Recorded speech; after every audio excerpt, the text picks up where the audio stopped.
I wasn't a fan of Kanye West. I was almost like a disciple. Right. And so like what ends up happening is for the times of TMZ that he does wild, crazy shit, or he's getting into it with people, 8 years, I'm defending him. That's right. And whatever happens, whatever happens, no matter what he do, no matter what he whatever he does, he's us. He's like I know that Kanye West has a gigantic megaphone and a huge cultural weapon, and he uses it for us. He's always using it for his music, and I'm continuously feeding the weapon, and one day the weapon's pointed directly at me. What we done started. Look at what we done started. This the people party. Peace and love, party people. This is Talib Kweli, the BKMC, the MCEO. You are tuned into another wonderful, fantastic episode of the People's Party. I got Jasmin, Leigh in the house with me tonight. Hi. We're going to have a good time today, Jasmin. I'm excited. I have another friend of mine coming in. This guy is somebody who, I've not known this guy for a very long time, but in the short time that I've known him, I've been very impressed with him. This is a stand-up guy. This is someone who's become an important voice for the culture. You understand what I'm saying? Like, this is the People's Party, and this gentleman is truly a man of the people. He is a fellow podcaster. I now get to say that I'm a podcaster because I'm official. Yes, you know what I'm saying? Like a referee with a whistle at this point. He has been at TMZ for a number of years. He has broke some of the biggest pop culture news stories of the last few years, and in fine fashion, he stood up to my homie, Kanye West, at a time when Kanye West needed somebody to stand up to him. Ladies and gentlemen, give it up for Van Lathan in the house. What's up, Van? What's up, baby? How you feeling? Good. You are from Baton Rouge, Louisiana. Yeah. Yes, indeed. Beautiful city, beautiful culture, beautiful people. How'd you lose your accent? We don't have one. In Baton Rouge, it's kind of a place where the accent dies a little bit. You know what I'm saying? Like in North Louisiana, you get like the real country, Arkansas, Texas type of deal. In New Orleans, you can obviously hear that. Did y'all come back now? You hear? Yeah, exactly. But in Baton Rouge, it's kind of like, we don't have it as much there. Okay. I did not know that. Me neither. It's true. I mean, we ratchet. You listen to Boosie and Kevin Gates and all of those guys, they talk in a specific way, but you don't really get a Southern or Cajun twang, not really in Baton Rouge. Right. How did you get to Los Angeles? Well, we had a weather event in Louisiana. I don't know if you guys heard about it in around 2005. Yeah, and Break around. it down. I don't know. What was it? I don't know. I can't remember the name of it, but it was quite significant. A weather event. A weather event. And at that point in my life, it sort of realigned my perspective on everything. I was tinkering with the idea of coming to LA before then. I had worked on a couple of big shows. I was doing movies that were coming into town because Baton Rouge they have a lot of movies that shoot there. We were actually doing a movie while the hurricane came in. The movie was called The Reaping with Idris Elba and Hilary Swank, and I was like the stage manager of it. I come in and we shot at an old Walmart. I didn't realize that you were in the film industry in Baton Rouge. Yeah. Okay. Yeah. So I was I would come in and I thought I was so important, dog. Like You were important. I was having everybody. My mom was visiting. My baby, a stage manager. So everybody's coming in and like. And the hurricane comes, and I saw how quickly civilization just can be shredded. It was just like overnight. It comes, and then people come back and they start showing pictures of their homes and stuff like that. And you think, oh, that's really sad. Then all of a sudden, you go to Walmart and there's no food there. Then you can't get gas.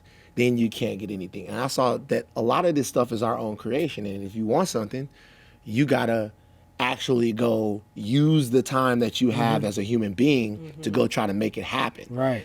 And so sitting on your ass in Louisiana wasn't gonna work for me anymore. I had to kind of test LA out. I left because I had some connections out there. I left right after the show. I was supposed to come out here a week and just see how it was, and I never went back home. Wow. Amen. So you quickly became one of my favorite people once we got on the phone, and we got on the phone over some things that we can get into later. But before we get into that, because you became one of my favorite people after we started talking on the phone, I don't know what LL is doing at Rock the Bells. First of all, shout out to the GOAT, LL Cool J. Yeah, It's yeah. hard But as he, hell. and he is hard. He's wild. LL is hard as hell. Wild. Right, he'll crush you like a jelly bean. Right. He It was ain't wild called- to be on the phone with him. Yeah. Because you felt the sexiness over the phone. He does. When wow. LL calls you baby, you still feel like a man. It's in it's other. Yeah, I'm telling LL's you. like, what's up, baby? It's in the Oh, other shit. room. It's in the other. Like I step off the floor of TMZ to take the call, and it's on the phone, and it's like, yo, it's LL. I'm like, oh shit. Right, he's licking Am his I lips supposed to while be he's feeling talking this to you. way? Did you Like get a little wet? I'm just a little bit. Like a It's like that tad bit. Jamie Foxx Prince joke. It's the same Yeah. thing. Like I imagine when I was talking to him, I imagined that he was somewhere with his shirt off. Of course. And his pants leg up. Yeah, and I'm thinking, well, what is he doing? Is Right. he oiling up right now? But let's remember that LL Cool J is one of the fiercest battle rappers in rap history. A lot of people just know him from his sexy shit, but let's not forget that niggas grew up wanting to be LL. Yeah. You know what I'm saying? What's so funny about LL's career is he'll tap your jaw just to remind you that he can, right? Yeah. So he's on this sexy hey lover shit, and then all of a sudden cannabis comes out the side of his neck, and LL goes, "Let me just get you right real quick, Right. youngin." You ever seen John Mayer and Dave Chappelle Of Yeah. course. with Daniel Caesar? No. When Daniel, Oh, when Daniel Caesar was on there, and Yeah, Dave, yeah, yeah. and Dave, but Dave said to him once they started reconciling. Yeah. Dave was like, Daniel started being like, you know what, I might be tripping. Dave was like, I feel like I'm OG pressuring you. You know what I'm saying? yeah. And that phrase, OG pressuring, I feel like LL was just OG pressuring cannabis. Like, nigga, how dare you talk about that mic on my he fucked arm? over cannabis. How dare you? First of all, let me tell you about this mic on my arm. Yeah. LL wanted us to do a show. And I said, he wanted to let me have a conversation. And I said, Van Lathan is the guy that I want to have a conversation with. You know what I'm saying? Because me and Van Lathan, this is a guy that I have respect for. But I feel like we disagree on some things because of how we first met. Sure. But it turns out we don't disagree on that much. And LL noticed that. And he was like, I don't know if there's enough friction Right. between y'all for How like long an ago was interesting this? show. It's like 2 months ago or something. We did like a that? couple episodes. Yeah. Shout out to LL. I'm still down. This People's Party is not an exclusive Wait, situation. wait, wait. Wait a You know what I'm minute saying? I can now. still Wait do a Rock the Bells. doggone minute. You know what I'm saying? Just to That's let him you going. know. That's him going Hollywood. You're just gonna kick me See what I'm off saying? right here in front of me like that's I how don't you, need People's That's Party. how you know No, it's he's cool. going I like Hollywood. People's Party. He's already got a job, trying to get another Right. job, And just leaving me right in my face. doing his Ryan Seacrest, Nick Cannon thing right Look here. at this magic that we got. Oh my God. See what I'm between me saying? and Van Lathan, That's how you LL's. know. That's Hollywood right there.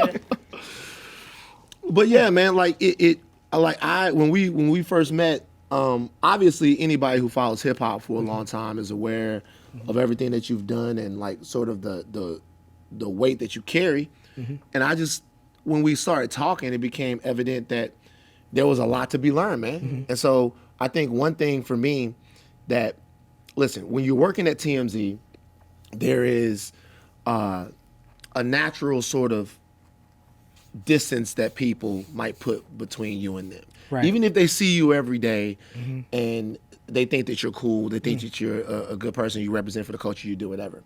I think the one thing that the Kanye interaction did was it signaled to people that I was somebody that they could trust. Right. That they could have a conversation with, that I wasn't trying to get anything out of them, that there was something inside of me that was genuine, that will react in the time that they thought that I should have reacted. So that helped me skip a lot of steps to being able to sit down and have conversations with people who I respect. Right. Now, is Harvey a conservative? I don't know. You don't know. Yeah. You've worked with him for a long time. I think that I have, and I've seen him like all over the gamut. Obviously, there's no way around it. TMZ was very, very. Because I asked because he was pro-Trump at some point. Right. And I've heard you do interviews where you said he switched his position on that. Well, he switched his position on Trump. So here's the thing about that, and this is the most frustrating thing about the Donald Trump phenomenon. If there's one thing that Black people have, and really marginalized and oppressed people have had the ability to do in America for as long as they've been here, is to develop a danger radar detection system. We can see when something is particularly dangerous, right? We can see when something means us harm. And so what happens is we see that something means us harm, and then we try to alert people. We say, hey, look, this is bad. And they go, don't worry about it. It's not really that bad. You don't understand the world we're living in. Right. And so when Trump is coming and all of these things are happening and you see sort of people being co-opted into this and you see the identity politics playing out in a way, you go to people that you know and you trust and you think are rational people and you go, yo, this is wrong. Not wrong on a micro scale, wrong on a gigantic scale.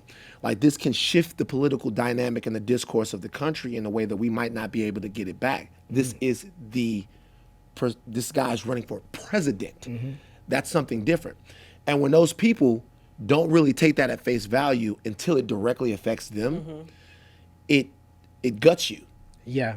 And so what I feel like is, not just particularly him, but a lot of people thought, hey, this guy's just a guy up there doing an act. This is not really the way he's going to be. Trump kept or is attempting to keep every single promise he made. He's exactly who we said he was. Yeah, I feel like Donald Trump is the type of person that if you're famous, and Harvey Levin is a guy that deals with fame, you know, he makes his money off of fame and people's relationship with it. Right. If you're famous and you've been famous for a number of years, you've met Donald Trump. You've been in a room with him. And I might be the exception to that rule. I've been famous for a long time. I've never met Donald Trump, but I probably have been in a room with him. Sure. And I was fine with Donald Trump as the guy who changed my life dramatically, or had a participation in changing my life dramatically when he put out the ad in the paper about the Central Park Five. Like I remember when that ad came out, how it affected me as a young black man who's the same age as the Central Park Five. Word. I've always known Donald Trump is a racist. When Raekwon the Chef came with Guess Who's the Black Trump, you know what I'm saying? Like when hip hop was celebrating him as the symbol for decadence, I understood that didn't mean that we were celebrating Donald Trump, the human being, that he was just seen as a symbol for the American dream, for capitalism, where everybody's chasing, right? And so when he was a buffoon as a celebrity reality TV star on NBC, I didn't write no letters to NBC. I didn't protest because I had no problem with him being, I knew he was a racist. I knew he was a sexist, a bigot, but I had no problem with him getting his money in America. Because I'm like, hey, it's America. You know what I'm saying? You can still get money. I just won't support your product. Yeah. I'm just not gonna watch The Apprentice. Sure. That's fine. But when, it's like you said, it's very important. When he runs for president, that changes the conversation. Right. You know, and I think a lot of people, especially in the world that you're in, didn't understand that. And I say that because, like, what do you say to people who feel like I know who you are, like I consider you like I deal with code. Yeah. As a black person, a person of color, I feel like you on code. But you work for TMZ that a lot of people feel like is exploitative. Exploitative. Is that the right word? Yeah. Exploitative and parasitic is words that have been used to describe TMZ. What's your response to that? Well, I don't dip into my bag to defend any corporation, not even the one that I work for. And we all have to work for people. Right. Not all of us. Some of us are privileged enough to be artists for a living, but most people have to work. So, but what I would say is, at the same time that I don't defend any corporate entity, especially one that's made some high-profile mistakes, any situation you put me into, I'm going to be van. There were certain realities about TMZ that I came to understand as I got deeper into it. And anytime that I've understood those things, I've done what I can to make my voice heard inside of the office. I've always, and the one thing I will say about working there is they don't tell you you can't say anything. That's awesome. So if me and him, if Harvey or TMZ is representing a certain position and I think that is bad, I say it on the show, they leave it in the show. So I get a chance to be me. I've never, ever, ever had to tuck back an opinion. I've never had to have something edited out. I've always been able to be that because for better or worse, they invite that.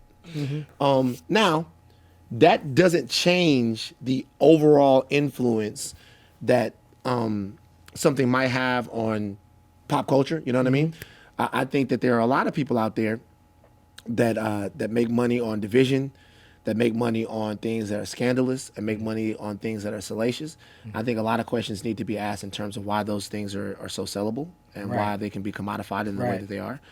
But for me personally, the only thing I can say is there's a lot of work that I get to do at TMZ that I think is absolutely dope. Right. Like, you know, you hear about the Griselda boys, Benny the Butcher, and those guys. Like, I get to hit them up and be like, "Yo, man, I really fuck with what you're doing. Right. Like, how can we make it so you can kind of, you know, whatever, and expose different people to a larger audience." So that's a very important point, because a lot of people don't realize that a lot of celebrities and people that you see on TMZ have active relationships with TMZ. Sometimes they don't. Like, for me, what I'm saying is, if I send a camera to you, I'm not going to ask you for anything. It's just while I'm there, and I can put people. I put my neighbors on TMZ before. I would go on TMZ and be like, "Yo, this guy's the next big up and coming actor, and really he's the guy that lives down the hall from me." You know what I'm saying? Like, you let me borrow some sugar one time. How can I pay you back? To put you on TV. Right. So for me, I got some sugar for you. and so for me, all of those, you know, all of those opportunities are afforded by the platform, and the platform matters. And at the same time, remember now, people can have all types of opinions on these different things. I know these people on a human level. So Harvey and I have disagreed about that and other things, but there've also been personal times in my life, things that I've gone through personally, things that my family has gone through personally, to where while me and him argue like cats and dogs, and there've been some really tense arguments about the whole Donald Trump thing. There've also been other things that not only do we see eye to eye on them, but that over 8 or 9 years of working with somebody, it's just two human beings at some point. Yeah. Do you ever like personally feel bad that you guys are being intrusive into people's lives? Because you know, a lot of things that are in the media mess up people's livelihood on the day to day. Like, does that ever affect you? Of course. How do you deal with that? You just, like, for me, number one, you try to put things in context as much as you can, right? So if there is an actual story, if there's actually something to be gained by a specific celebrity news story, then it's worth the fight, right? But if it's not, then it's not. And sometimes when people make certain mistakes, it's my job at TMZ to maybe translate a little culture and explain how things might be different where I'm from or in the culture that I come from, to where the mainstream culture might not get that. They might not understand that. It seems a way and it's not that way. But if sometimes when I see people that have made certain mistakes or things that are gonna come out, you definitely feel bad. It's definitely not the energy that you sometimes always want to be a part of. Yeah, I know that if I make a mistake or if I fuck up, that I'm gonna be on TMZ. Like, you know, I got to make a big mistake for it. I'm not A-list celebrity, right? For me to be on TMZ, I got to fuck up bad. Well, let me tell you something. I'll tell you this though. Let's say you're doing something, and this is what, and I want everybody to know this. Let's say you're doing something and it's super dope. Let's say Talib does something where he gives backpacks to 1,000 kids in the Bronx. If you give me that, I'll put you on the site. Right. Because of who you are. Yeah, you know what I'm saying? Because TMZ has given you the license to do that. Like, if you do whatever, like, if you don't just, hey, this is my camera right here. Don't just let us deal in the bad shit. If you're doing some amazing shit, send it to me. I'll put you on the site. Promise you. But that's a good point, because this is what I was about to say. Like, I know that if I fuck up, I'm gonna be on TMZ. And I've been on TMZ a few times, and when you see me, it's always me out of Sirius XM or LAX. And the people who come up to me with the cameras, I gotta say, 100% of the time are super respectful. Super respectful, but I feel like it's because of who I am. Like, I'm not, you know, it's like, okay, it's like I've made a good name for myself in the business. So it's like they're not looking for dirt. Right. They're looking for content, but it's not dirt. They're not looking to throw me under the bus. They also know that if they're getting you and they want to get a piece of usable video, they can't say something fucking stupid to you. Right. If they want a piece of usable video, they're not gonna come up to you and be like, man, would you battle Bad Baby for $1 million? Right. You know what I'm saying? That's not gonna be a piece Right. of usable video. Right. You're gonna go, get out of here, assalamu alaikum, or whatever. And Whatever I be saying. Whatever Talib Kweli be saying. Whatever Talib Kweli would say. like, you know what I'm saying? Like, it's not. That's They know what I would they say. know they're not gonna get that from Right, you. right. So what they're gonna come with is something that leans into your personality, Yeah. and they feel like you can actually be pithy. Right. I'm not gonna lie. Like engaging on. I have the same critiques of TMZ that any rational person would have. Sure. But my experience personally, and this has been good because I've always been able to use the platform to push a message. That when I've been on TMZ, it's been like I've said the right shit because I know it's TMZ. Right. So it's like I know what the reach is. So when they come up to me, I'm like, oh, I'm about to say some fly shit. Right. And let's be real, it's celebrity news. So there's like there's only it's celebrity news. Right. Now, that's not to say that some of the biggest stories that have changed a lot of things, TMZ got Donald Sterling out the paint. Right. TMZ made the NFL change its policy on domestic violence. All of those things were started right there in that office. Right. You know what I mean? So there's been some things that are good, but it's celebrity news, so it's supposed to be a good Right. place. But I have a love-hate relationship with TMZ because that's the first job that didn't hire me. Like wow. every job I've ever went on an "Fuck interview TMZ." for, Right. I was trying to be a tour guide on the bus. That's what he did. That's why I started. Yeah, and they were like, "Oh, you can start on the bus and then you can get in the room." And I was like, "Oh my god!" Wait, I'm did gonna you come get in for training? Yes. Do you remember me? I do. Oh my god, do you? That's why I was like when you came in. Wait a you, second. You trained you Wait a came second. into office for training. Did you not? Yeah, but I didn't. No, it wasn't like training, but they just like bring you in there and like show you the stuff. Just So like when some I- LA didn't get shit. through. when I right? saw you, I was like, "Yo, don't I know her?" Yeah, And but then- I didn't get the job. I know. And I really feel, obviously. Yeah. But, dang it, I don't even know where I was going with that now. Gosh You darn said it. you're saying that She's they very didn't upset hire that she you. didn't get the Yeah, job. they didn't And so you were hire upset. me. And I was leading into something, but I forgot it, so it's all No, right. but I'm Just glad you brought that up because I was actually about to bring that up as well because that they didn't hire me. no, because no, I didn't know that, but Harvey Levin got on a tour bus while you were doing a tour. Yeah. Right? And he saw you doing a tour. What was it that you were doing that was so special that he was like, you need to be on the show? Challenging the bus. So you're on the tour bus, right? And you're doing the tour, and people have the natural. It's natural that you lose concentration. Right? So I would throw in jokes every once and again to challenge the people on the bus. Right. So we would pass by the Hustler store, and I would tell people, I would be like, "Listen, the Hustler store means a lot to me." Right. Shout out to Cincinnati, Ohio. Shout out to Cincinnati, Is Ohio. that where it started? Larry Flint. Larry Flint, I would say, I said, "Yo, the Hustler store means a lot to me," and they would be like, "Why does the Hustler store mean so much to you?" I'd be like, "Because Larry Flint is an important figure in civil rights." And, He is. and they would be like, The People versus Larry Flint. right, It's and they a would real be like, situation. it would be like, "Why?" I'd be like, "Well, because it's actually rumored that Larry Flint took a bullet because Hustler was one of the first magazines to include interracial photo spreads in the magazine." And I would look at the crowd of people from the Midwest, and I'd be like, "So I feel like Larry Flint took a bullet for my ability to fuck white women." And you would say this on the bus. Did And you I, say that and, I, and I would say I would say that on the bus, and people, and I remember when I said that, Harvey went, "Oh my God!" and he started writhing in his seat in the back seat, and I knew that was it. And because after a while, and people go, "Oh Jesus, did he just like?" You know what I'm saying? Like after a while, people like really. You have to re-engage them. You have to keep them coming. And on my tours, after a while, that's kind of the stuff that we would do. So after he saw that, he was like, "Yo, man, I gotta have this kid." And the funny thing is, it was so crazy the way it worked. So the very first time I pitched in the office, we got Woody, and this tells you kind of how good Harvey is at his job. See how that joke just killed? Yeah. The first time I was in the office, we got Woody Harrelson's brother. And Harvey goes, "Oh, we got Woody Harrelson's brother," and the pitch had nothing to do with this. I was new in the office, but he wanted to make me a thing. And he goes, Woody Harrelson played Larry Flint in Right. The People versus Larry Flint. Right. Van has a great story about Larry Flint's importance to civil rights. I told it. The home room went crazy. I was official. Wow. Amen. That's awesome. But you know what happened though? So when like I was one of the very first tour guides, right?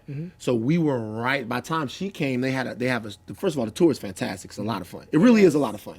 It's like the most fun that you could like really have because the tour is so unique because they go all around the place and they tell you like.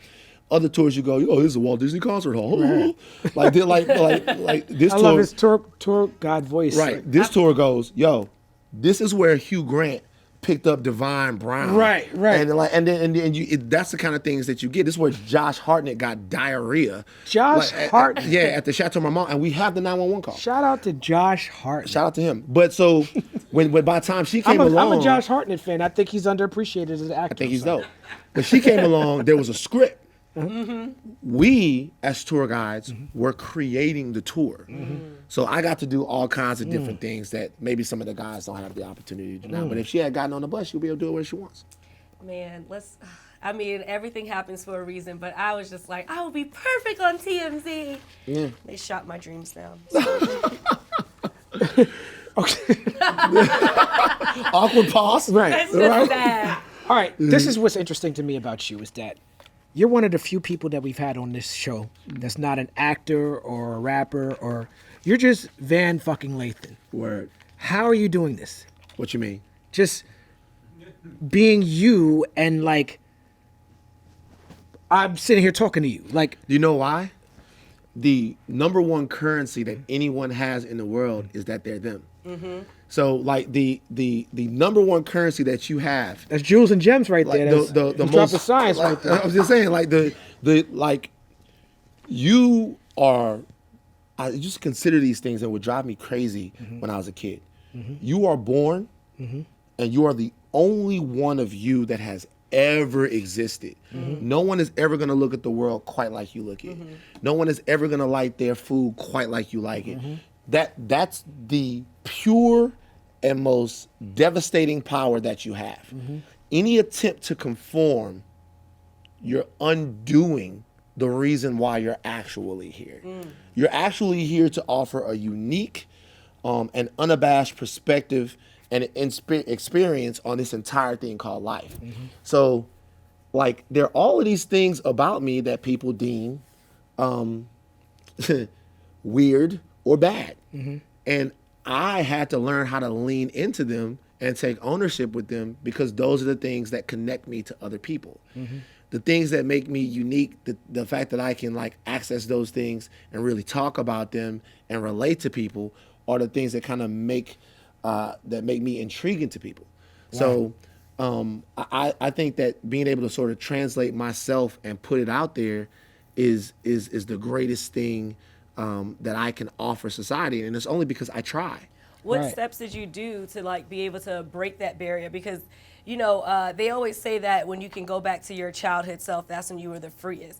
And then as you grow up, people put all of these different things. You know, don't do this, don't be like that, don't be like that, and then that's how you end up, you know, being conformed. So the fact that you can just tap into your superpower, what are some things you can share for other people that you know are struggling with being able to tap into that superpower? Well, one thing is I spend a lot of time by myself. And That's important. That's interesting. yeah, when I spend a lot of time on my own, I learned that like you develop a skill set in being you. You know what I'm saying? Like you develop this weird way of being an individual when it's just you. You know, because let's say like when I was really at my loneliest time in life, right? So I would get up and then I would play Madden against the computer, which is fucking pathetic. Everybody I will play Madden. You can't get somebody in Louisiana. You can't get somebody to come to the crib and play Madden with you. You're playing I got like 5 seasons running concurrently, right? Play Madden 3 hours, watch porn 6. Oh damn! Then after that, go to churches. Church is chicken or church to church? He's no Lamar Odom. How you gonna go from You know, remember how you he had gonna go Lamar from on watching his- porn to going to church? That would really be a cycle. The church is chicken. Oh, okay. Right. Right. That sounds like And a so, nigga wake up call The moment. nigga wake up call moment. Like I feel bad about it. So you do all of these things, but then after a while, you're just sitting there and you're just inside of your brain. You're inside of your mind. Then you get around a bunch of people, and all of these things that you've learned about yourself, you want them to know them. You want them to know that you're unafraid to be you. Right. Like you're deep diving into all of these different things. Right. And so then after that, that becomes habitual, and it doesn't Right. matter what room you're in, you're you. Now I saw your Instagram recently, and you seemed to be upset about the fast food rankings. Yes. And you just mentioned Church's Chicken. Yes. Very The fondly. grossest No, I place didn't. in the I world. didn't mention. I said that's what I ate. I didn't say I liked That's it. what you ate. Now Yeah. you famously have lost a lot of weight. 130 pounds. 130 pounds he lost, and he documented his journey, wrote a book about it. Yes. Can you talk to us about that? The book is called Life Between Cheat Meals.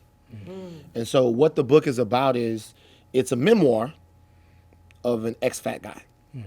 And it shows how you get how I got myself into the problem and then how I got myself out of it. One of the first things that I had to learn about my body was that it wasn't all my fault. Okay? So the very first thing that you get a lot of things when you're a kid, right? You get given a lot of things. One of the first things you get given is your diet. Right? So that gets given to you. Your parents give you a diet, they tell you what to eat, but then the culture that you're in gives you a diet as well. So being from Baton Rouge, Louisiana, being born in that city at the time that I was born gives me a predisposition to being obese. And a lot of people don't understand that, especially in America, that obesity is something that disproportionately affects poor people, Right. Poor people of color. People assume that if they see an obese person, that they're over and they have too much, but it's because of the diet. It's Right? cheaper to eat fatty foods. It's just It is. I mean, back at the crib right now, you spend like $3.99. You got 15 chicken wings. A couple people eating off that. You know what I'm saying? So you start unlearning things that you learn, like at an age where you can kind of figure out the world and you know what it is that you want to eat. But what's happened is, in all of that time that you're just doing what your culture kind of indoctrinated you to do, you're building up shame. Okay. And you're learning how to hate yourself. And you're learning how to section yourself away. A lot of this time that I talked about spending alone, I used to shower with the lights off. what? Wow. You know what I'm saying? This So, sounds like How depression. did you know where to wash? Huh? It's true. It's true. I almost killed myself. But so all of these things happen, and then one day, for whatever reason, you start working on them and you start unlearning. And so what the book is essentially about is, number one, how I got myself in the position, how I got myself out of it, and how you maintain having a full, functional, complete life between the cheat meals. Because when I go on a cheat meal binge, I go hard. Like, I do my thing. And sometimes I'll have the cheat meal, and then I'll automatically start thinking about the next cheat meal. Like, it's Sunday, I just polished off that 4th apple fritter. And I start love thinking, apple fritters. oh, they're so good, right? I can make some bomb apple fritters. Oh, you make the apple fritter? I'm a chef. Oh, word. And so, but I did not know that. You never You made didn't know I me was a chef? never made me nothing. Because you always have a chef. We'll talk about that later. Hollywood. Go back. Hollywood has a chef, multiple jobs and a chef. It's 2 Hollywood strikes. But no, so what ends up happening is, like, there's a 4-letter word that stops people from achieving their body image goals. That word is life. Wow. You got a lot of things that are going on in your life. Your kids have a diet. Your spouse has a diet. Everyone has a diet, and it's not always on track with what it is that you're doing. So the book just helps you. It doesn't give you a diet plan. It gives you some tips, some things that I was able to do to navigate that 4-letter word so you can take control of your body. What was the moment that you realized that you had to change your lifestyle? Interesting. I was getting out of the car. I was just getting out of the car, and I went, woof. That was tough. And so I'm getting out of the car, and my heart rate spikes, right? My heart rate goes up. I'm like, wow. So I go, I wonder how much I weigh. I just wonder how much I weigh. I was like, I don't know. So I go to Walmart, and in Zachary, and I grab a scale. I remember I'm taking the scale to the bathroom because I didn't want to weigh myself in public. And the guy goes, you can't take that in the bathroom. You gonna steal that scale? Where were you going to put it? I don't want to wait. He just wanted to use No, the I'm scale. talking about the security guard. Oh, yeah. where Like, was he gonna he's put like, it to steal I don't it? want. He's like, I don't want to. I was like, I don't want to use the scale. Like, he goes, no, if you want to weigh yourself right here. I was like, all right, cool. So I'm weighing myself in front of this guy. I get on the scale, and the scale says I weigh 55 pounds. And I'm like, this scale is obviously broken. He goes, well, sometimes they're not calibrated and stuff like that because you got to calibrate them when you get home. He's like Consumer Reports for Walmart. Right. But look, then he comes over, he goes, No, this is a 300-pound scale. So that means that the scale only goes up to 300 pounds. So anything that's over 0, you add it to the 300 pounds. So I was 355. 355. So I go, can't fucking be right. Right. That scale is wrong. I'm not that heavy. I go to GNC. GNC used to have these things in the front of the store where you put a quarter in them, you get on the scale, and it tells you how much you weigh, digital scale. And so I go there, and the guy in the front, I'm like, yo, man, is this scale accurate? He goes, yeah, dude. It's fucking accurate. I weighed myself this morning, 212. Right. Jacked. We got That's this how- protein in the back. That's how everyone who works at GNC talks. That's what I tell you. If you want to fucking get jacked too, I can show you the way, bro. Right. I'm telling you. So I get on that scale, and the Walmart scale was wrong. It was 10 pounds light. Wow. So it's 10 pounds 365. light. Jesus. And so at that point, I remember that is it almost bothers me now. That was the loneliest, hardest 10-minute drive back to my crib. I'm thinking to myself, and this is what happens to people. It's almost like when you walk into your house and it's a fucking mess and you don't want to clean it up because the job of cleaning it up feels so massive. And you're thinking, how did I let this get this fucking bad? And thinking that, how did I let this go so bad, is stopping you from making the progress to get your house clean. And so like I'm driving home, I'm like, fuck man, this is terrible, blah, blah, blah, blah, blah, blah, blah. And when I got back to the house, I remember I just started, my dad had a little Bowflex. And I started fucking with the Bowflex. Oh, I remember those. The Bowflex, I just started fucking with it. And then when I came out to LA, joined the gym, started playing basketball. First month, I lost 32 pounds. It's a beautiful story. Yeah, man. So now let's talk about how I first, heard of Van Lathan. Kanye West, this is a friend of mine. Kanye West and myself were working on a record, 2017 January, and he had made some pro-Trump tweets before then that he had deleted. Candace Owens started trolling me on Twitter at some point. When Candace Owens started trolling me on Twitter, her fans, Candace Owens is a self-hating Negro. Conservative firebrand. Self-hating Negro. Self-hating Negro. Okay. She started trolling me on Twitter. Right. Okay. I'll set you up. And her fans immediately started calling me nigger and monkey and all types of shit. Right. Like this is how I heard about Candace Owens. It's like, who is this fucking person, right? And so while me and Kanye are working on this, Kanye is like, I'm hanging out with Kanye, and he's like playing me this incredible music. He plays me this song that he did for Kris Jenner that was beautiful. You know, I'm like, you know, it's like the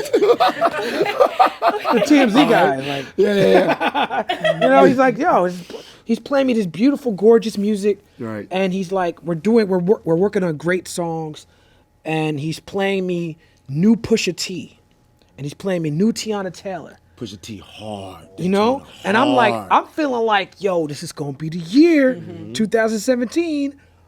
And then this Candace Owens thing happens, and I text Kanye, and I'm like, Kanye's like, I like the way Candace Owens thinks. And so I text him, and I send him the screenshots of how Candace Owens is coming at me, and how she's coming at Don Cheadle, and what her fans are saying.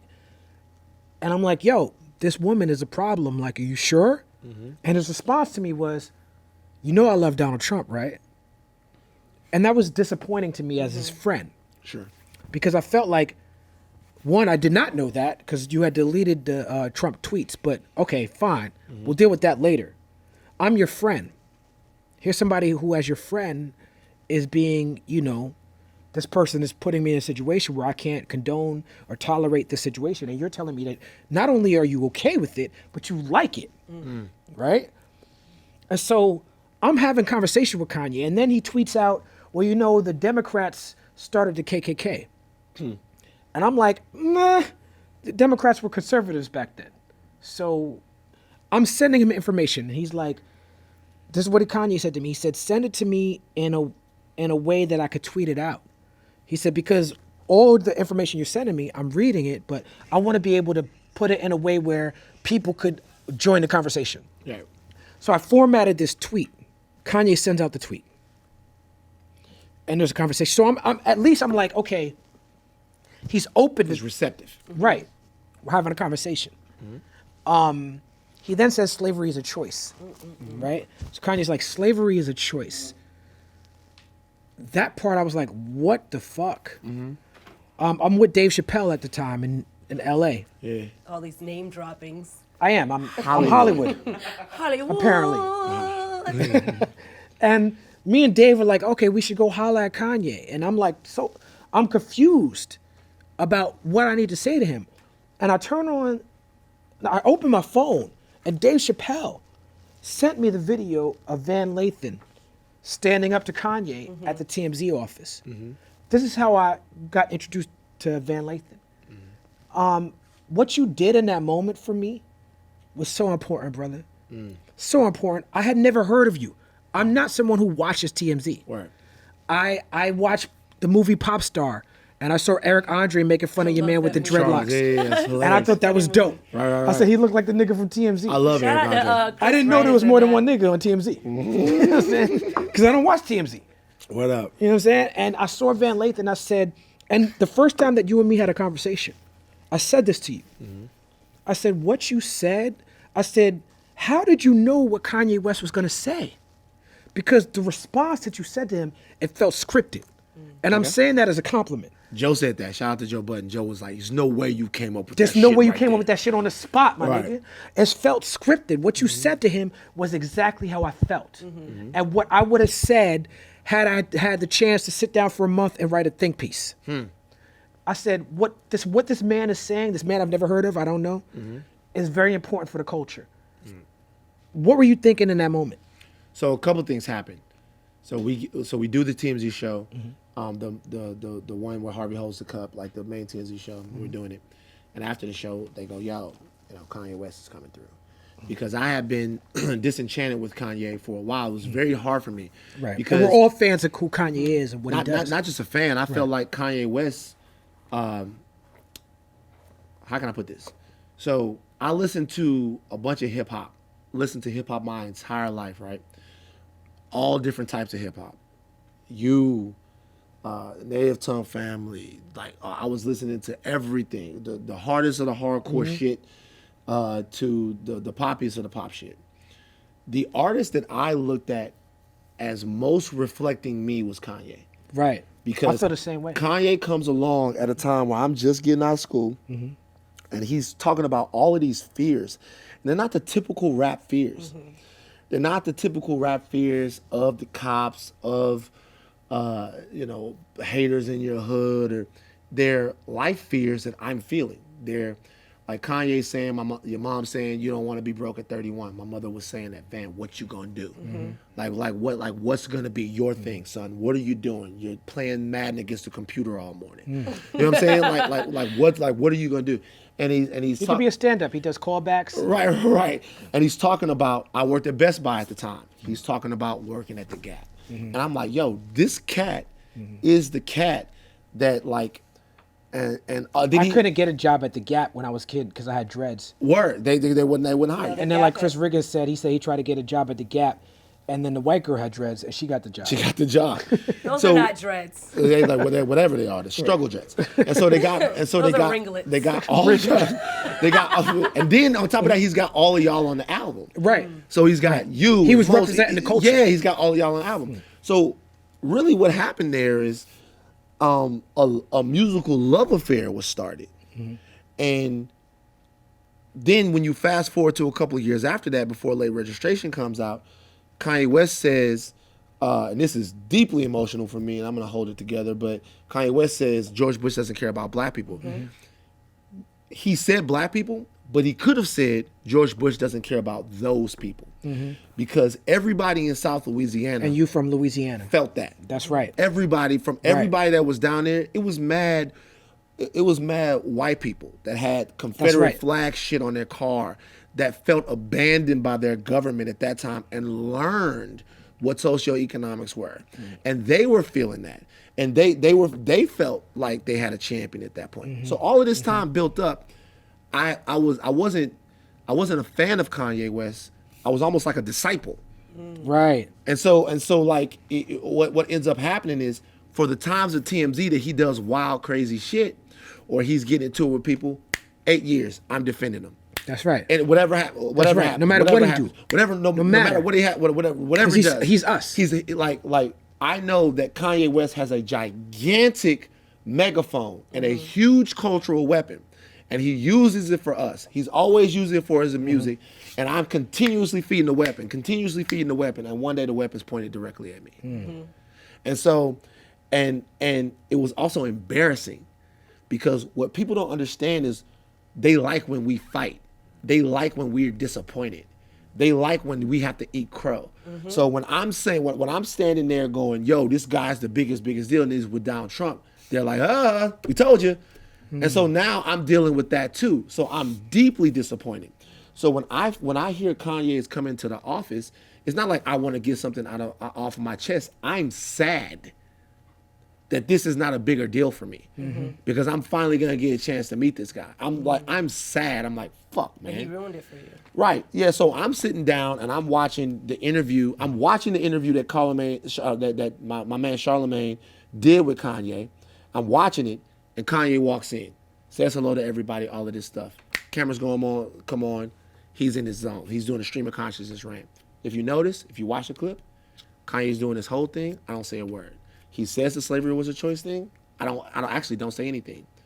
He asked if you think that I'm speaking for you. Yeah, I've watched the clip several times. He asked. And so when he asked, I'm like, fuck this. Nah, my brother. It don't feel like that at all. And that's not how it feels. It feels like you're not thinking. It feels like somebody's thinking for you. It feels like you've been co-opted. All of those things, the reason why they felt scripted is because they're coming directly out of my soul. They're coming strictly from my heart. Yo, I gotta be honest with you. I love you, my brother. You're a genius. You're hurting me. You're putting a target on our backs. Yeah, we're still. culture. I get that. I get it. I get it, fam. You're in Calabasas. The shit don't extend out there. You're learning a whole bunch of new information. You're learning a whole bunch of new things. You feel like you and Candace has some new things to teach you. That's fine too.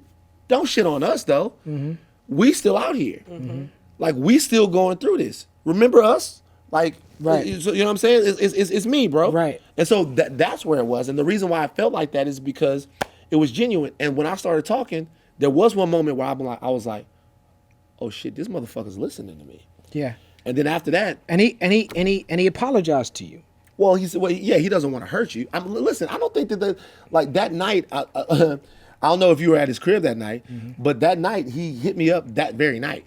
And he was like, yo, come to the crib, let's talk this out. I didn't think that it was appropriate to go then. Right. But I don't think that there's anything sinister. Absolutely, right. But it's interesting because it's like he apologized to you, right? He was like, I didn't mean to hurt you, right? Didn't mean to hurt you. Came over, I hugged didn't me. mean to hurt you, right? Yeah, and that yeah. was a very important moment for the culture. What I got out of that moment, and that made me feel like I was your brother. That personalized it for me. Because I'm someone who Kanye West on College Dropout, on Last Call, thanks me for bringing him on tour. Yeah. And when I took Kanye West on tour, And that's important for real hip hop fans because we knew he had made beats, but we didn't know that he had those levels of social consciousness. Right. So when he's out there with you and when he's with most, those cosigns mattered to us. that's right. And the tour that I took him on was Common's tour. It was Electric Circus tour. Yeah. I was opening for Common. Right. And I brought Kanye West on the tour. And a large part of my fan base didn't respect Kanye. Didn't want to hear his voice because he was flossing. He was rolling with me, but he had on a Louis Vuitton backpack and a Rockefeller chain. And at that point, the culture was trying to separate. Rawkus is over here, Rockefeller's over here. You got Jay-Z and DMX and the Locks over here. You got Mos Def and Company Flow over here. People were trying to separate it. Kanye West was very important in bringing those two worlds together. You know, and I'm the Gap like Banana Republic and Old Navy. that's right. And speaking to Kanye, you know, after the Trump situation, he said something to me once. He said, I remember I used to go on your stage, Kweli, and the people used to boo me and tell me I was wrong and make me feel bad about myself. And he said, That's how the whole world feels to me right now. Like a Talib Kweli show. You know what I'm saying? You know, I digress. That's a sidebar. But what's important to me in that moment is that when I used to tour with Kanye West, he used to do wild shit. Like he would sleep in and not make bus call, or like come with show ideas during my set. That I'd be Gemini. like, yeah, like, no, we're not doing that. It's my show. Like, Right. little did I know that he would eclipse me, you know? But what he used to always do is apologize. Not enough people know how to apologize properly. Right. Know how to be like, you know what? I could have did that better. And Kanye was always good at that. Right. He was always good at messing up really bad and then be like, you know what? I rethought that. And I'm talking about before his deal with Rockefeller, like when he's just on the road with me and Common. And be like, I'm my bad. And Kanye, I wasn't doing Kanye a favor. Like when he thanks me for last call, thank you for, I didn't do him a favor. I have friends who rap. I didn't put them on my stage. I didn't take them on tour. I didn't give them the opportunities that I gave Kanye West. He earned those opportunities. It wasn't a favor. He made me look good. I brought him on the road because he upped my game. He made my show better. I was proud to introduce Kanye West. You understand what I'm saying? So it's just interesting to me that in that moment when he apologized to you, or when he was like, I didn't mean to make you feel bad, what I saw watching that 3,000 miles away on the television, I said, there's the real Kanye West. That's the real guy. The guy who stopped whatever he was talking about to relate to you on a human level, that's the real Kanye. And if we could get back to that guy, that's going to be interesting. Yeah. I mean, listen, there was never any animus.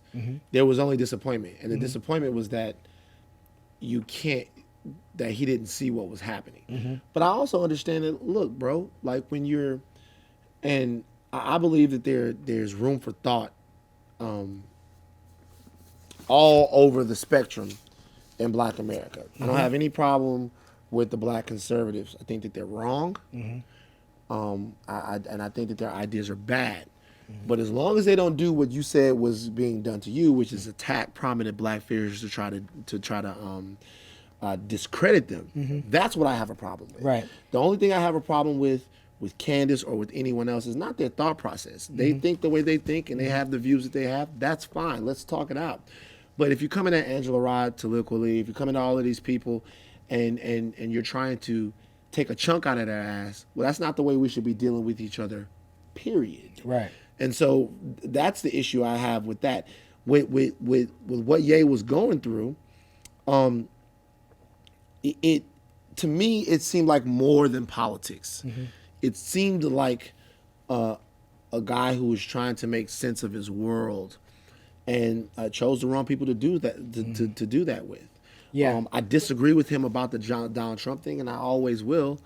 But at the same time, like I don't have to agree with him about politics. I was just, when you called Kanye out, pretty much you were doing. I didn't call him out. I Well, called when him you in. when you called him in, Bars. you checked him. You did for a lot of people what he did for you when he said, you know, Bush doesn't like Black people. So do you now like feel that responsibility, like, oh, I can't let my culture down? Like do you carry that burden at all? Or? Nah, I think for me, Nah. The only burden I feel now that things are a little different for me is to not get into a situation where I am being used as an attack dog against other Black people. That's right. The only imperative I feel right now is to never be weaponized in a pissing contest between other people. What happens is, like, Black men do war, Black women do war, Black people do war, and there's some corporation at the top of it that gets to pick up the pieces. Seen that game for a long time, don't want to be a part of it. If there are things for us to discuss, we get on the proper platforms, we tap in with each other, and we discuss them. If we getting some jokes off on each other, that's one thing. But like even with the Hove and the NFL thing, don't agree with it. At the same time, gotta pay that man the proper respect. Don't agree with any of the way that it was done, right? Gotta pay that man the proper respect and have to activate the cultural trust and patience that I have in him that he'll get that right. Gotta be honest with each other, but at the same time, have to show each other reverence that we need to move things along. So for me, when I saw that, I realized that Ye might have not been completely well, just to be honest with you, psychologically when he was in there. And that sort of my moment came because two black men were fighting. I don't want to be in a boxing ring with a brother. I don't want to be in a boxing ring with a sister. I don't want to be at odds with somebody like that. If we have to have intense dialogue and intense conversation, that's one thing. But I don't want to be sold all over the place as the people send me shit all the time. Van, get at this person. Van, get at this person. Ain't none of that. I feel like the true strength of the culture is what we do for each other, is the way that we're able to use our different skill sets to mend and help heal one another and be stronger together. I know that seems like a bunch of kumbaya bullshit, but the reality is that black people created a culture on the fly that healed them from some of the deepest wounds that anyone can be inflicted with. And we can use that same culture to now propel us to the next step. And that's what I feel like we have the power to do. It's not about calling motherfuckers out.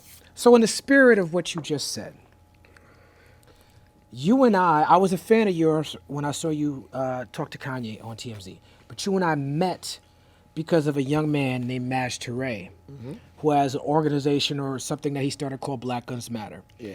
And you and I have had several conversations about this guy. I feel differently now than I did the last time we spoke. Oh, interesting. Because since the last time we spoke, he has apologized to me publicly on Karen Hunter's show. He's running for office in Philadelphia or something like that. Sure.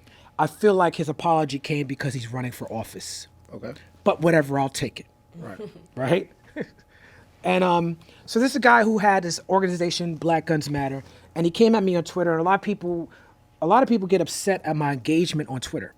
They feel like I talk to people too much and I tweet too much, and it triggers a lot of people because I feel like you work for TMZ, you understand, people feel like they have control over famous voices. Sure. I feel like people see my platform and feel like if I had that platform, I would use it differently. Yeah. So they come to me and they be like, Kweli, you should do X, Y, Z. And then people like to focus on what they wouldn't do, but they never focus on what they couldn't do. That's exactly right.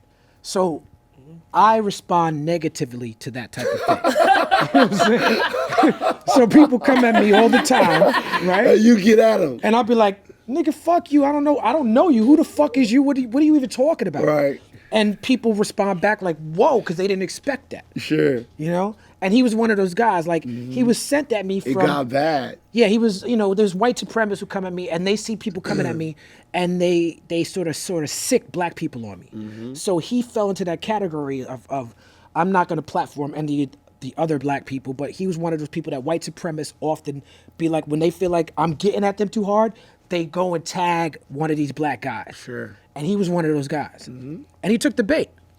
And he came at me in a way I felt was disrespectful. Right. And so I was disrespectful back. Yeah. Because I meet disrespect with disrespect. Yeah, of course. And there was some threats and some personal stuff. Yeah, it went bad. Yeah. And you are a gun advocate. Yeah, I've been shooting for a long time. Right. So especially being a guy from the South. So I think correct me if I'm wrong, but you got involved because you called me first. That's what it was. You reached out to me first. I reached out to you. No, I reached out to you. You reached out to me. Van reached out to me. He's like, yo, I see you going back and forth with this dude. Yeah. How can I be of service? Like, what's the issue? Like, you tried to play community, like, not peacemaker, but like I appreciated the way that you involve yourself. Yeah, I respect you guys out of different sides of my mind. Right. And so, you could vouch for this. My energy to you was like, fuck that guy. Yeah, sure. Give a fuck who he is. And your energy was a lot more nuanced because you felt like what he was bringing to the conversation was important as far as gun education. Right. My position to you was, well, if you feel like that, you be the dude. Forget that guy because he's problematic and violent or whatever. You be that guy. Right. And you felt like he had earned a place of respect. With work. With the work that you felt like he did. Sure, right. I disagreed with that. Right. I still disagree with that. Okay. But, I mean, I'm not a gun advocate, right? So I'm not in that world. I spoke to you. I spoke to Killer Mike. Shout out to Killer Mike. Right? People I respect. Yeah. Right? Because Killer Mike and Karen Hunter. Karen Hunter was the first person who reached out to me when Maj Toure was coming at me. Karen Hunter, she's a gun advocate. And, she's into self-defense for our community and education. We need to know about this thing. And so she also, like you, felt like he was doing important work. Right. So she reached out to me, and I was like, you know, my whole energy was like, nah, like I don't owe him nothing. Right. Like I'm still me. You know, people can feel how they want to feel, but I'm not going to pretend I'm not me. Like I feel like I've earned an amount of cultural currency and respect. Like even if you disagree with me, I'm still me. Right. And I feel like he didn't respect that. You respected that. Karen Hunter respected that. Killer Mike respects that. Like there's things that me and Karen Hunter don't agree with. Right. About. There's things that definitely me and Killer Mike don't agree about. Sure. You know? But that's my man. You know what I'm saying? Like I have so much respect for that brother. And so saying that, I want to thank you for the position that you took. Because you know, you and me don't know each other. Yeah. And I'm very fiery and passionate about my views. Right. You didn't back down from me at all. You didn't disrespect me. Right. You stood up for what you believed in. And there's times that I came at you about that dude, and I'm like, I feel X, Y, and Z, and you was like, I feel different. Yeah. But there's people, I'm gonna tell you the difference. There's people who I might have come at like that, and they tell me, they sort of like give me his position, and I write them off because I can't trust you. Right. You gave me his position, but I still had an amount of trust for you. Why do you think that is? Well, because number one, I'm on the phone with you, and me and you are disagreeing, and then I'm on the phone with him, and me and him are disagreeing.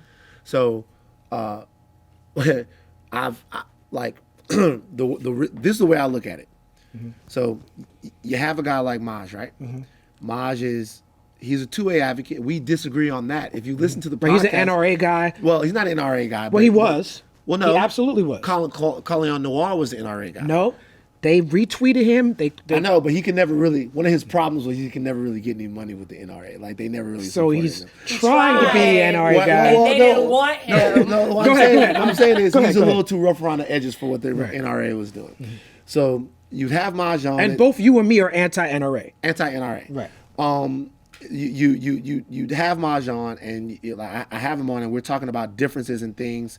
I have issues with law enforcement. I have issues with use of force. Right. And law enforcement. Yeah, we use. fuck the police around here. Right. So I have issues with certain weapons and the legality of those weapons and the necessity of those weapons. However, on my 7th birthday, I was gifted a shotgun. And I've been working that shotgun since then. And I've been shooting and hunting and stuff like that since then.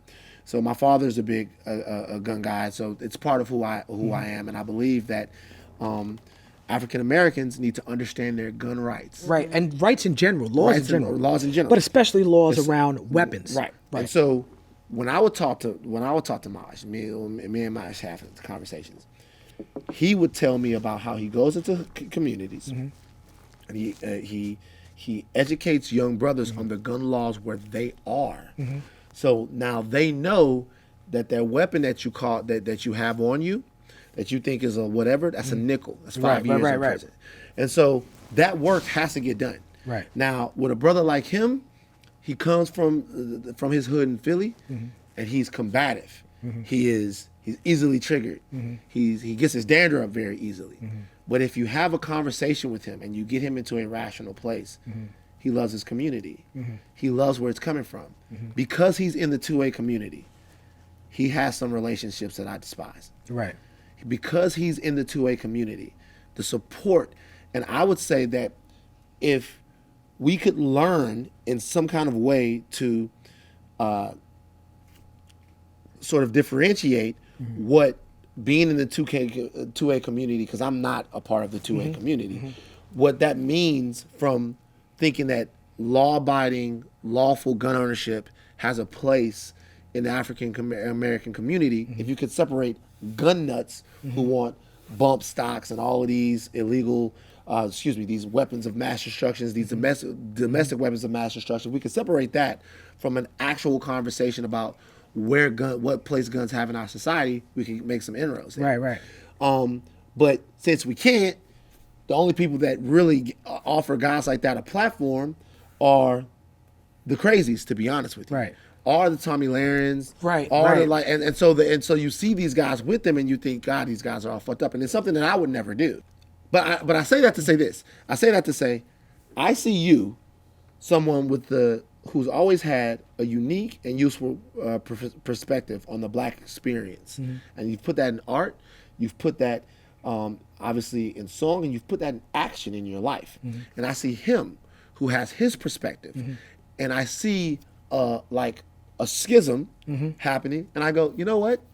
Maybe if I do a little work with both guys, they can kind of at least understand each other. Not agree. That's your job. Forget about agreeing. Yeah. But maybe they could understand each other. Yeah. I think it's about, to me, it's about intention and code. And I'll be clear, when it comes to oppression, intention is never the focus, right? The results is the focus, right? Sure. So it doesn't matter what your intention is. Your results are your results regardless of what your intention is. And I feel like his intention and his results were off. This is my opinion, right? Sure. I feel like what you're talking about is necessary. Like what you just described him as is needed. I'm not a gun. I'm very privileged. Yeah. I grew up in New York City, raised by educators. I am, both my grandfathers fought in the Korean War, but I didn't grow up in a house with guns. Right. You grew up in a house with guns. Several guns. Yeah, Killer Mike grew up in a house with guns. His dad was a cop. Right. These are people that I respect, and just on a down south thing. Yeah. The whole gun different. culture Yeah. is just different, right? Yeah. And it's just an American thing, like it's way the gun. That's what America is. That's what.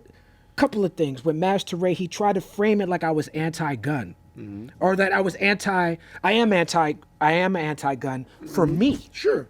He tried to frame it like I was anti-gun for him, or for you, or for her, or for anybody else.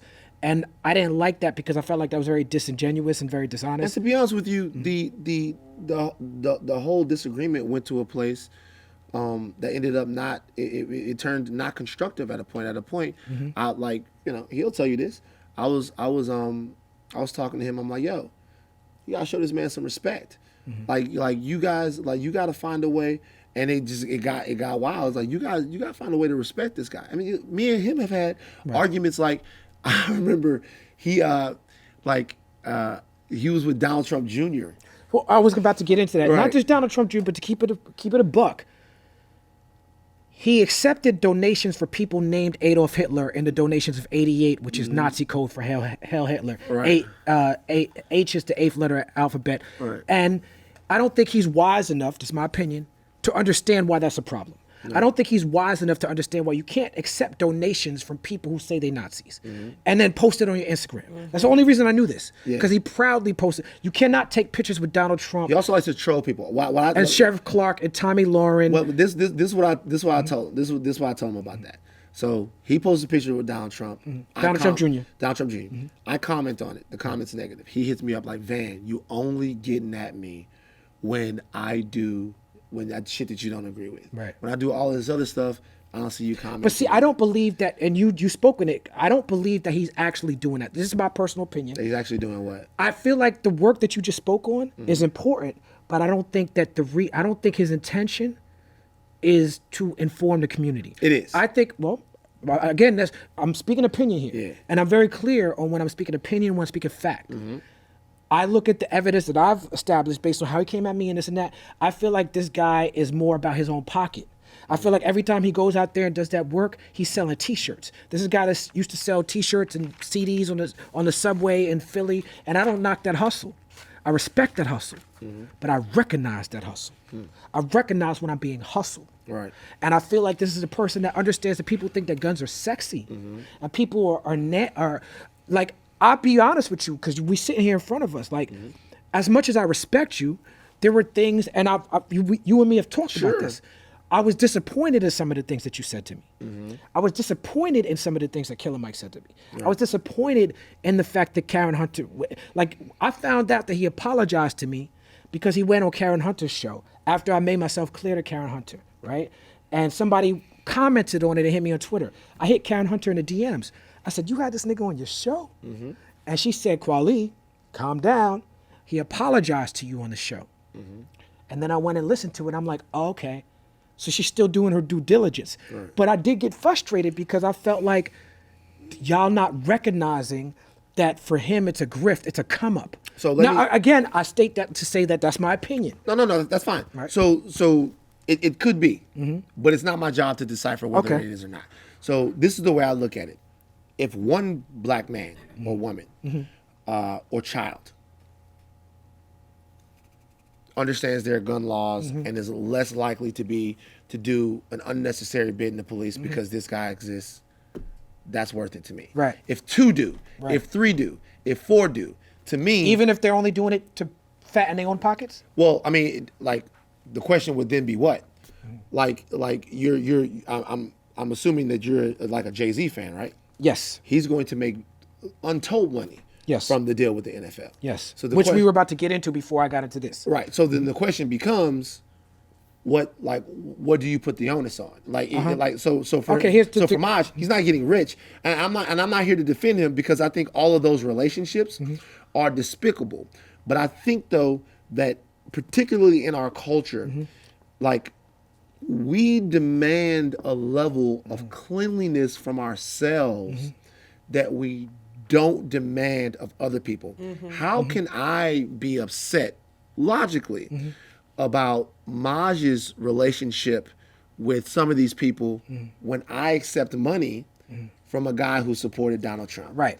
So for me, what I have to do is look at the situation that he's in and ask myself, is he doing work on behalf and for the black community? And when I talk to him, I have to let him know there are things that you are doing that to me is undercutting your impact.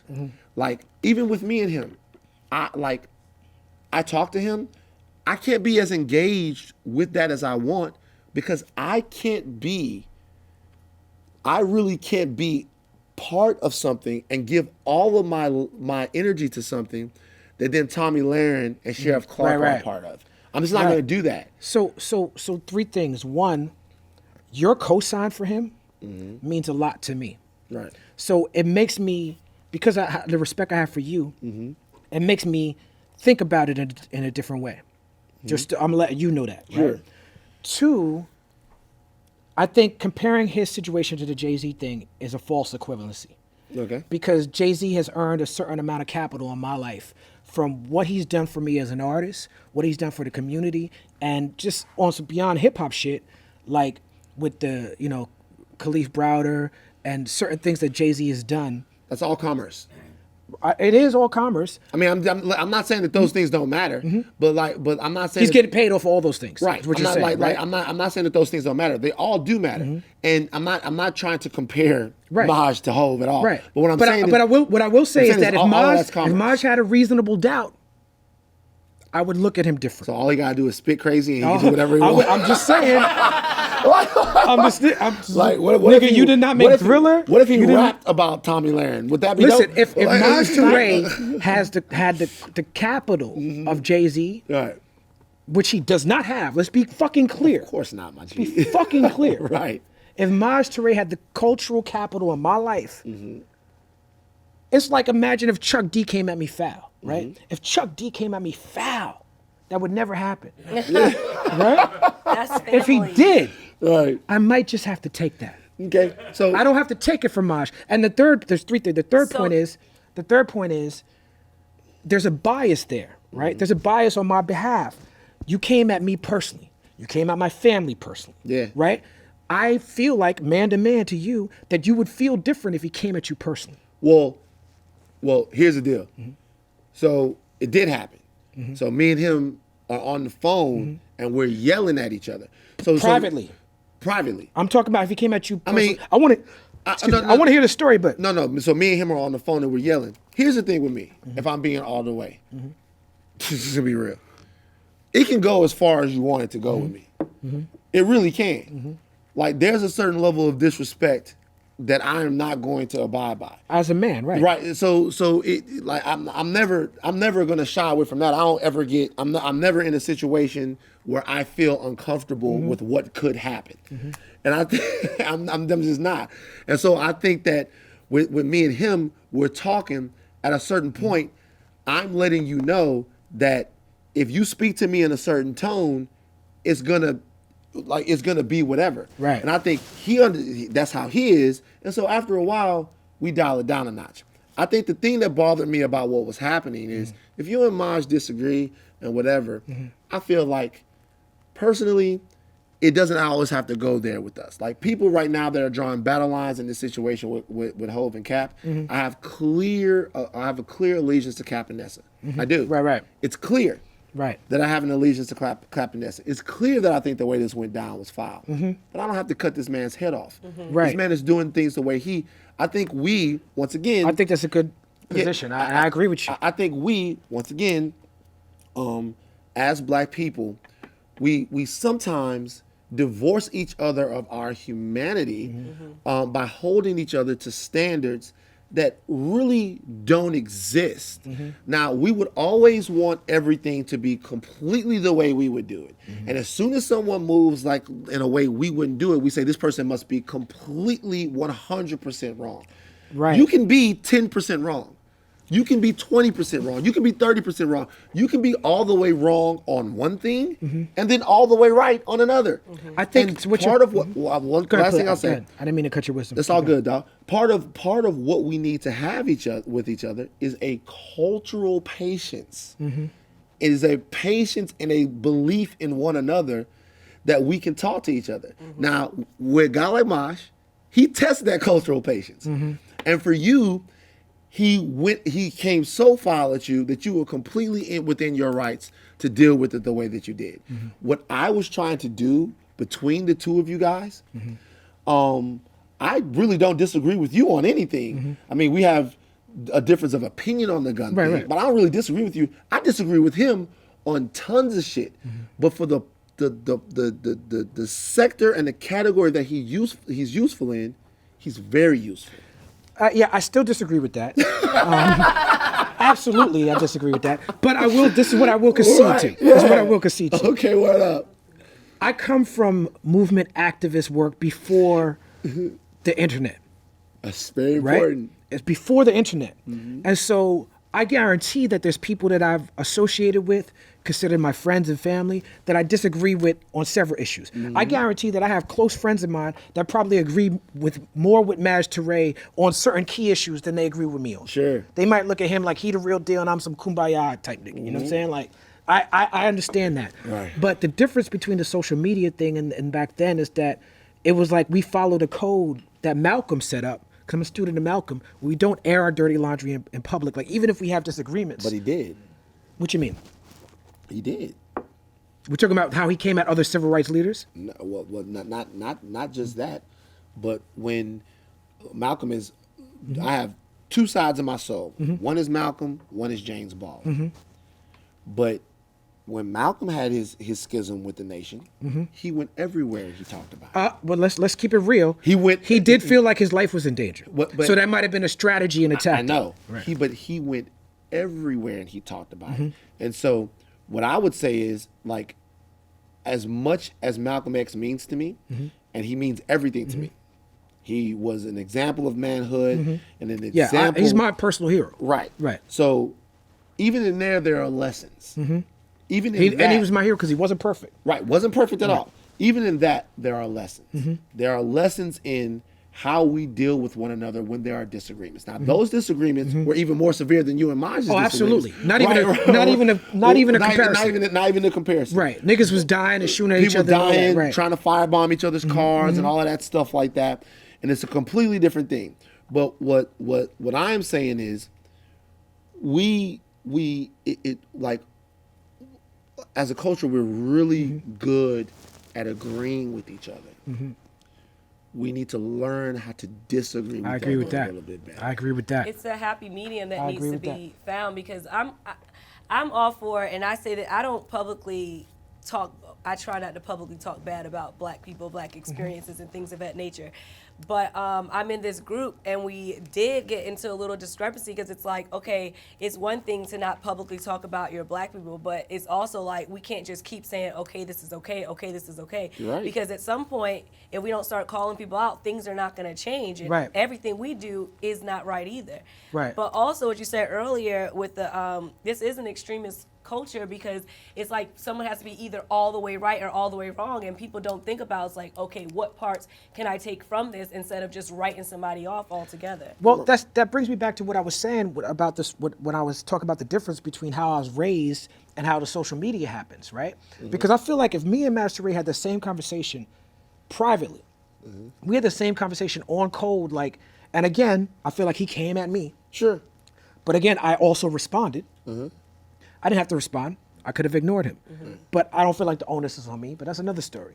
Like, I feel like the social media aspect of it, where you're coming at people publicly, and then you need to defend yourself publicly. I feel like the thing that with me and Maj Toure is like, we probably, if what you're saying is true, if I'm to agree with you, if I'm to believe that this man is not a grifter, not a hustler, and really does care about black people. He might have had some issues with me. He might have came at me foul, but at the end of the day, he still cares about because that's really what's important, right? Does he care about the people or not? I have friends who I know care about the people, but are not on code or certain things that that's the issue. If I'm to agree with that, could this have been a different conversation? Where does the social media aspect of where you're being egged on by other people, and I'll concede to that, like he's egged on by people, I'm egged on by people. I happen to feel like the people I'm egged on are correct.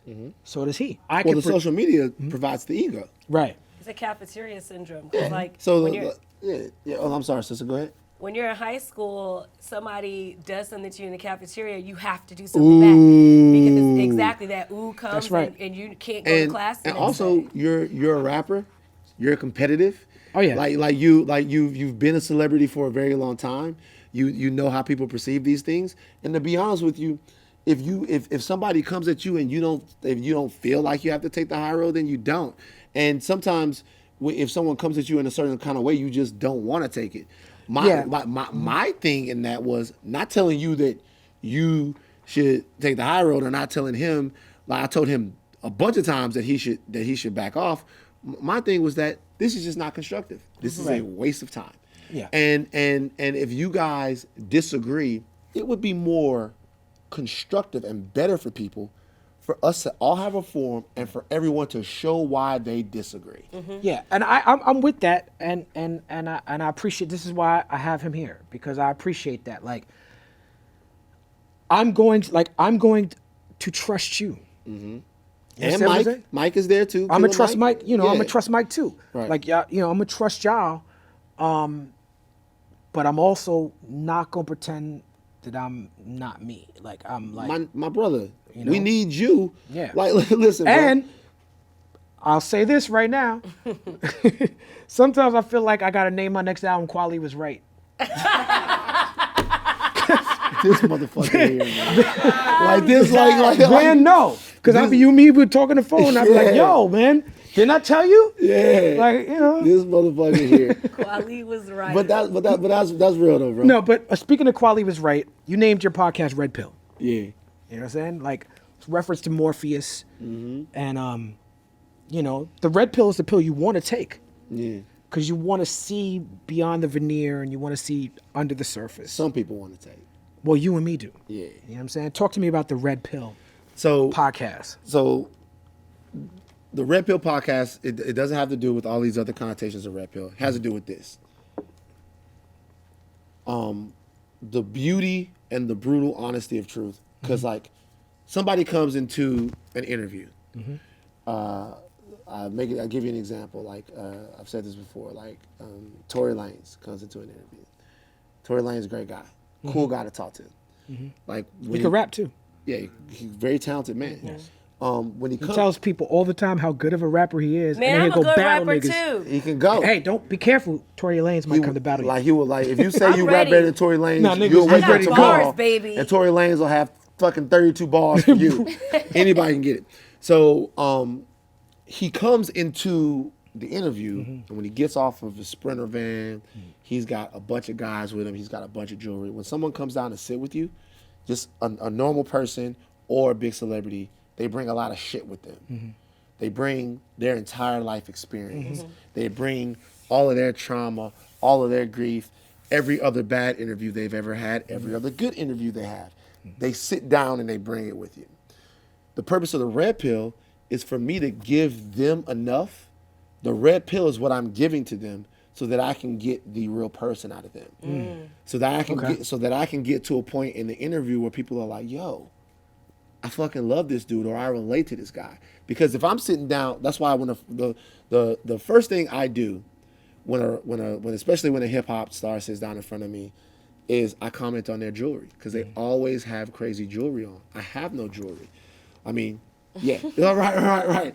They like My shit is shout out to Marshana. right. And so Hey, I Shauna. always comment on it because like when I'm letting them know that even if the jewelry are gone, we're both just people. Right. You know what I'm saying? And so it's fun for me to get to have conversations with so many different people and find so many common things about the human experience. Find out what people's hopes are, what their dreams are, what some of the things that have set them back, some of the things that made them who they are. The fact that so many of these people still have so much that they want to accomplish and they're a little afraid. You know what I mean? They still have trepidation. They still want to. The Moneybagg Yo wants to act, not sure if he can do it. I like Moneybagg Yo. I like him He's a too. You good know artist, what I'm saying? Like not sure what's gonna happen. You know where they came from and all of this stuff, and then also to kind of challenge people on things that they've said before when they come in, and just hope to get the truth out of them. And, and that's been something that over the course of the last, I guess, like year and a half, we've been doing the podcast. It's helped me get to know myself a little bit more. How essential is Red Pill, considering that you have TMZ? Like TMZ is a huge platform. How essential is it to your being? It's, well, in TMZ, I get to speak in 5-second bursts. Okay. Justin Bieber crashes on his skateboard. Van, what do you think? That shit was crazy. you know what I'm saying? Right. Meanwhile, on Red Pill, I get to have long form conversations with people who are relevant for all different types of reasons. I get to talk to people about things that they said, what they meant. I get to talk to people about sort of controversy surrounding them. And sometimes I just get to get on there and bullshit with people. I need to do Red Pill. Of course. He just invited himself, so let him know. I've invited him before to come do the podcast. Yeah, we've talked about that. Yeah, of course. You know how much shit I want to know from you? Hey, man. There's so much. I'd be a great shit. guest on There's Red Pill. so much shit. Like, you would be. There's stories. People want to hear from me. They do. That's why they watch People's Party. There was I'll never forget this. And my homies back in Baton Rouge, they're gonna remember this. We had a hotel room party where, like, you know, like how this goes in the South, like you just get a room, you spend. You could have done this at your apartment, but you didn't want to for some reason. You just on that Mad Dog 2020, and so we had a hotel room party, and that was when that joint with you and Hi-Tek was really popping. The Blast. Yeah, Right. and that's the only song we played the whole night. It's a good record. And Shout out to Jared Meyer in the back, who was instrumental in making sure that record was on the album, because the Reflection Eternal album was done. And Jared Meyer and Corey Smith, who was my manager at the time, they was like, y'all don't have a hit record. right, right. They was like, we need something we can send to the album's dope. You guys are incredible. This is fucking crazy. Now we need something we can send to the radio. Right. And they were like, we need a record because no one knows how to pronounce your name.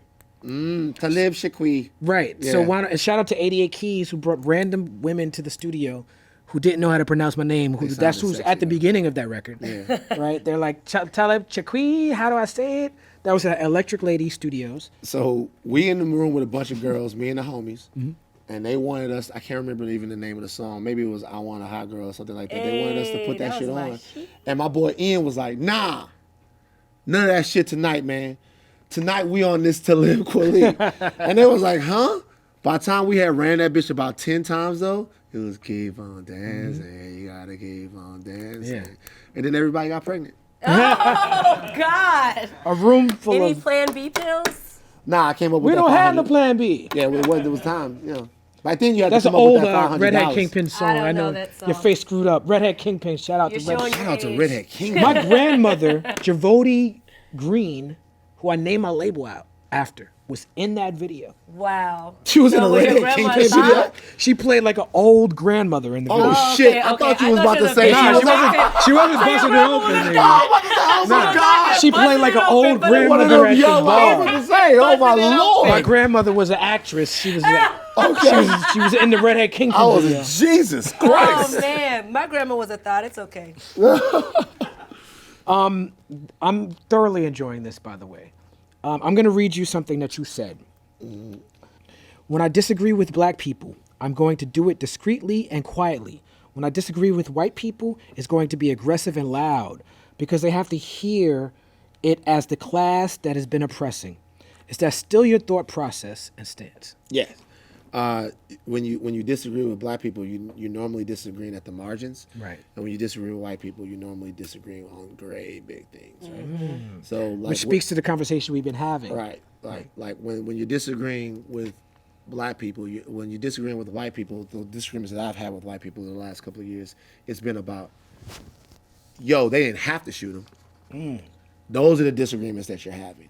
Or the same old things, like even the stupid, silly N-word debate. The N-word debate is not so much a debate about a specific word or a term. It's a debate about a cultural standard and whether or not you have to respect a cultural standard. And that debate has to be aggressive. It has to be, you have to stick your chest out. Say it with your chest. Yeah, you gotta say it with your chest when you Say it with your chest. Say it with your chest. Exactly. Trust me. When you're having that talk, because you have to be intractable. And so, especially when you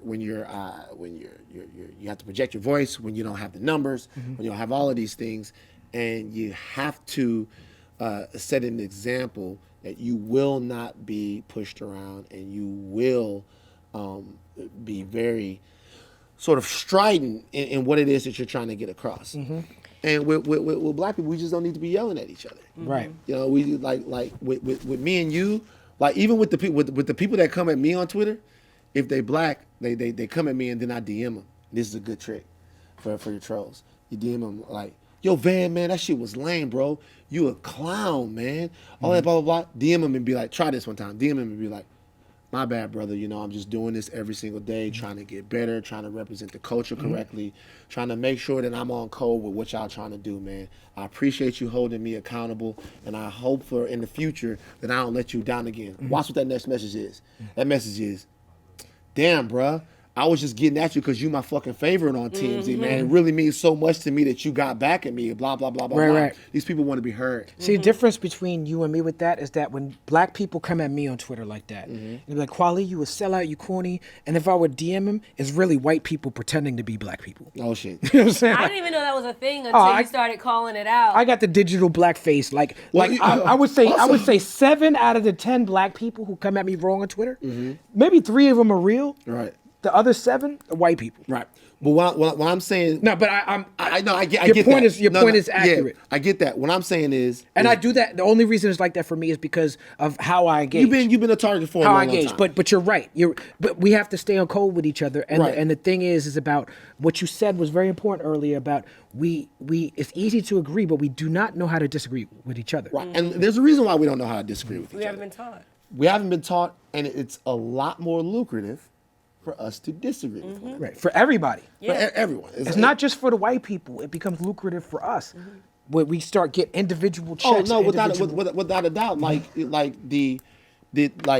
There's so few slots for us, or so few opportunities for us. It's getting better for us to be successful, that we still have the feeling that for one black man, for one black woman to be successful, there has to be an equal person that is unsuccessful.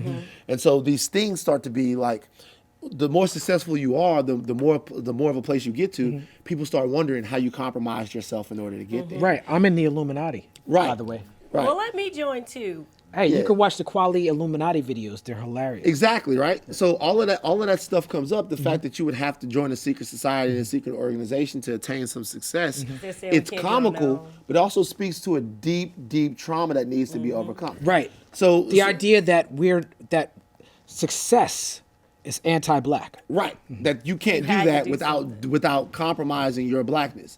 So and to be honest with you, disagreeing with white people is more fun. They turn different colors. Well, just, you know why what I'm don't you saying? just be honest, Van? Wait a minute. They get red. They start telling you about the black people that they kicked it with in like 87 and 88 and 89. Man. White people in the room, do y'all agree with his They assessment? agree. He's turning the color now. Are you blushing, Jared? He's turning the color now. Blushing. It's just a lot more fun. It's like it's like more fun to watch them squirm. It's just it's fun. they get all mad. You say something, and then like everybody's standing around, and I'm laughing. I like that shit. I've been doing that for a long, long time. Right. So that's TMZ. fun for me. Yeah, exactly. That's fun for me. One of my homeboys has a joke, and he was like, "You want to make a white person mad? Call him racist, and just watch him." Oh, yeah, just that's like, the worst. Racist is the white person's N-word. Oh yeah. That's the only. No, Oh, yeah. you're not even being hyperbolic. No, that's the- people will tweet me and say that. Right. Yeah. I called Right. my Applebee's manager racist, and boy, he was like, "What? How could you say such a thing?" And I'm like, "Bro, I'm just No, telling know the what they truth." come back Did you with? see who's that white dude? Elijah Cummings is the guy in Baltimore, right? Yeah. And the white dude says something racist during the hearing, and Elijah Cummings stepped up and said, "Hold on, y'all. That's my man. I fucks with him. That's my guy. Me and him is cool. He's clearly not racist because he's a friend of mine." That's don't mean nothing. Fast forward 3 months later, Donald Trump says Elijah That Cummings dude didn't say a fucking word. runs Baltimore, and he said no one wants to live in Baltimore. This and that. That guy did not say. We haven't heard say from a this guy. fucking word. Left him out to dry. Because Elijah remember, Cummings, this is your nigger wake up call. remember. And when I say they, I'm not necessarily talking about white people. I'm talking about people who are for the status quo in America. Forget about their differences. They're always on code. Okay, so I'm not talking about necessarily one. I'm They talking are about always people on code. that Word want to up. maintain the status quo in America. Right. They're They're focused. billions. They're focused. They're like, fuck socialism. We're here for Western civilization. always- Get off that bullshit. Focus on making these white babies and stopping this white genocide. and when it's time to put their differences aside, They will. to keep you where you Right. need to be. They're like, we're evangelical Christians. Donald Trump is clearly not one, Clearly not one. but we got his back. But we got his back because our code is maintaining what we have. They will always be on code. The people that are gonna let petty, silly little things get them off code have traditionally been us, but we're getting better. We are getting better. We're It's getting changing. better. Traditionally, And we're- because of our history. traditionally Systemic- because of our history, because that You was gotta the play. Climb out the hole first, But we're and then but we're reteach. getting better, and we are going to forget about we need to. We are going to, and we are We're actively working as a on it. people figuring this out. And it's not just us. We got a lot of great allies out here now. Right. More great allies than we've ever had. Intersectionality is important. Intersectionality. You know, we got a lot of people that are devoted to figuring out and creating a better America. But we just gotta stay on code with each other. One more thing. Okay. You're known for TMZ. Yes. You're known for going at Kanye or bringing Kanye in. What's next for Van Lathan? Like, you have Red Pill, but, what's next for you? Well, contracts being what they are, we'll see, bro. I have a vision for myself, and it's not about a specific job or a specific place that I'm at. It's more about a person that I want to be. And so as long as I keep attacking that, I think I'm gonna be okay. The People's Party. Van Lathan, y'all. Yeah. Hey! It's tomorrow now.